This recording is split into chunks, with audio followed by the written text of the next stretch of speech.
बख्शी वर्मा और आप देख रहे हैं आर्य खबर। दिल्ली में क्या वाटर बैंक्रप्सी हो गई है? वाटर बैंक्रप्सी का अर्थ होता है शहर में पानी की मांग उसकी प्राकृतिक आपूर्ति से कहीं अधिक हो जाए। संयुक्त राष्ट्र की रिपोर्ट के अनुसार दिल्ली जैसे शहर अपनी जल क्षमता से अधिक पानी का उपयोग कर रहे हैं, जिससे भूजल खत्म हो रहा है। पाइपलाइन पुरानी होने से 55% पानी बर्बाद हो रहा है और यमुना जल का संकट गहरा रहा है। तो इसी मुद्दे पर बात करने के लिए हमारे साथ है प्रसिद्ध पर्यावरणविद गुंजन मिश्रा जी। गुंजन मिश्रा जी, आपका आर्य खबर में बहुत बहुत स्वागत है। सबसे पहला नमस्कार, सवाल तो धन्यवाद। यही है कि जिस तरह से ये वाटर बैंक्रप्सी की बात हो रही है, इसे आप किस तरह से सरल भाषा में समझा सकते हैं या बता सकते हैं? देखिए मैम, वाटर बैंकरप्सी या जल दिवालियापन, इसको अगर हिंदी में कहा जाए तो जल दिवालिया। जब आदमी दिवालिया हो जाता है तो चाहे वो फाइनेंस के तौर पर हो या किसी भी रिसोर्स के तौर पर हो, तो उसको एक तरह से बैंक करप्ट माना जाता है या बैंक करप्सी माना जाता है। तो उसी तरह से पानी को लेकर है कि जो वाटर बैंक करप्सी है, ये जल दिवालियापन जो है, वो जैसा कि आपने बताया कि जब आप प्रकृति से आ, अधिक लेते हैं और लौटाते कम हैं, रिचार्ज कम करते हैं और ग्राउंड वाटर लेते ज्यादा हैं, तो स्वाभाविक सी बात है कि आपका जो बैंक बैलेंस है, जो पानी का बैंक है, वो उसका जो सेविंग्स है, जो उसका अकाउंट है, वो धीरे धीरे उसकी जो सेविंग्स है वो घटने लगती है। और वो इस हद तक घट जाती है, पानी का स्तर इस हद तक नीचे चला जाता है, भूजल स्तर इतना चला जाता है, नीचे चला जाता है कि उसको एक लिमिट पर या एक स्तर पर हम ये कह सकते हैं कि अब देश या क्षेत्र या जिला, हमारा बैंक, वाटर बैंक करप्ट हो चुका है। यानी कि हमारे पास पानी की कमी हो चुकी है। और पानी की कमी क्यों हो चुकी है? क्योंकि हमने जितना लिया उससे उसको उतना वापस नहीं किया। लेकिन तो अगर ये दिल्ली हमारा जैसे वाटर बैंक लेकिन करप्ट अगर कहलाता दिल्ली है। जैसे शहर की बात अगर करें, तो वहां पे तो ओवर पॉपुलेशन है। वो तो जनसंख्या विस्फोट की भी जिसे कहते हैं मुहाने पर है, और जनसंख्या का वो परेशानी झेल रहा है। तो उसमें तो अत्यधिक दोहन होना पानी का, वो तो दिल्ली की मजबूरी है ही। देखिए मैम, जहां तक आपने जनसंख्या वाली बात कही, और ये मजबूरी नहीं है मैम, ये एक तरह से देखा जाए तो जो हमारे प्रधानमंत्री जी मोदी साहब जो बोलते हैं, माननीय प्रधानमंत्री जी जो कहते हैं कि जो लाइफ स्टाइल है या लोगों का जो एटीट्यूड है, वो जब तक चेंज नहीं होगा तब तक हम इसके इसके बारे में कुछ इसका समाधान प्रॉपर सोच नहीं सकते। और जहां तक दिल्ली की बात है, तो दिल्ली में अब स्वाभाविक सी बात है कि पॉपुलेशन ज्यादा है, पॉपुलेशन डेंसिटी ज्यादा है। और इसके अलावा भी कई कारण हैं इस वाटर बैंक करप्सी के। जैसे कि हमारा जो पानी है, जो फ्रेश वाटर है, वो लगभग 60 to 70% तो हमारा एग्रीकल्चर में यूज होता है। हम्म पहली बात तो एग्रीकल्चर हो गया, फिर उसके बाद आपका पॉपुलेशन ग्रोथ हो गया, तीसरा आपका अर्बनाइजेशन हो गया, शहरीकरण हो गया। जैसा दिल्ली की बात कर रही हैं आप कि दिल्ली की डेंसिटी देख लीजिए। और दिल्ली के फिर रिसोर्सेज देख लीजिए। दिल्ली में क्या है पानी के लिए? सिर्फ एक यमुना ही तो है, बाकी अदरवाइज आप भूजल निकालते रहिए। अब चेन्नई में क्या हुआ था 2016 में? चेन्नई में जो हुआ है उसको डे जीरो घोषित कर दिया गया। तो इसका मतलब वो वाटर वाटर बैंक करप्ट हो चुका था चेन्नई। इसी तरह से कैप टाउन हुआ था। तो ये जो कृषि हो गया, जनसंख्या हो गया, अर्बनाइजेशन हो गया, जलवायु परिवर्तन हो गया, जलवायु परिवर्तन के कारण भी पानी की बहुत ज्यादा मात्रा बढ़ गई है। लाइफ स्टाइल हो गई, फिर उसके साथ साथ आपका भूजल दोहन हो गया। भारत विश्व का सबसे बड़ा भूजल उपभोक्ता है मैम। आपकी जानकारी के लिए बता दूं, या पब्लिक आम आदमी की जानकारी के लिए, कि भारत भूजल का सबसे बड़ा उपभोक्ता विश्व में। इसके अलावा हमारे हमारा जो वाटर टैरिफ है या पानी का जो मूल्य है हमारे यहाँ, वो शून्य है। तो जब किसी चीज का हमें मूल्य नहीं देना पड़ रहा है या कोई हमें कीमत नहीं चुकानी पड़ रही है, तो स्वाभाविक सी बात है कि हम उसका मनमाना उपयोग करते हैं, मनमाना दोहन करते हैं। तो ये तो कारण है मैम कि पानी के को जो जल दिवालियापन के जो हमारे मेन मेन कारण है, वो मेन कारण यही है। अब इनका इनका प्रभाव क्या पड़ेगा?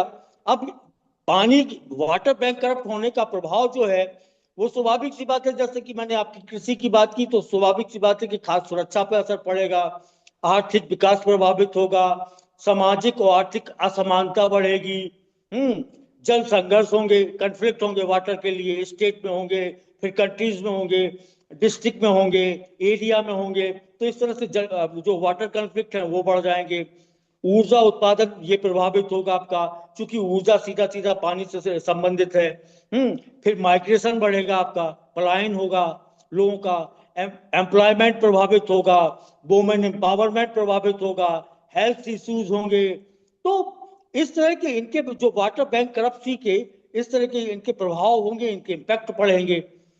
अब बात रही समाधान की, तो समाधान, इसका सॉल्यूशन, बैंक करप्शन ना होने का सॉल्यूशन ये है कि स्वाभाविक सी बात है, सबसे पहला तो कारण, सबसे पहला समाधान तो यही है कि हमको रेन वाटर हार्वेस्टिंग करना चाहिए, एक्यूफर रिचार्ज कराना चाहिए। जो हमारे सीवेज ट्रीटमेंट प्लांट हैं उनके पानी को ट्रीट होने के बाद उनका रीयूज होना चाहिए, रिसाइकिल होना चाहिए। क्रॉप का डाइवर्सिफिकेशन होना चाहिए।